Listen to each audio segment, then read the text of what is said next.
Sementara itu, saudara, sebanyak 52 orang tahanan di Lembaga Permasyarakatan Kelas 2B Kuta Cande, Aceh Tenggara kabur hingga kini 33 diantaranya telah menyerahkan diri Jumat pagi.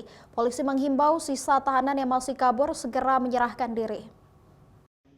Sebanyak 19 orang narapidana yang masih berada di luar lapas kelas 2B Kuta Cande, Aceh Tenggara diminta segera menyerahkan diri secara sukarela.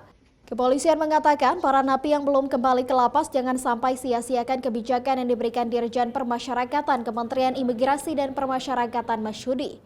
Selain itu, sebelumnya Polres Aceh Tenggara juga telah membentuk tim khusus untuk memburu sisa napi yang masih melarikan diri. Kami mengimbau pada saudara-saudara warga binaan yang 19 orang ini agar segera menyerahkan diri. Jangan sampai disia-siakan kebijakan Bapak Dirjen Lapas, Irjen Pol Masudi. Karena ini sudah hari keempat, saya khawatir kami juga tidak bisa menjamin bahwa kebijakan ini yang nantinya akan mengampuni atau bahkan tidak memberikan sanksi kepada warga binaan yang menyerahkan diri dengan kesadaran.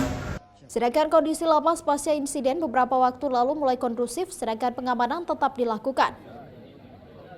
Sigri Maulana, Kompas TV, Aceh Tenggara.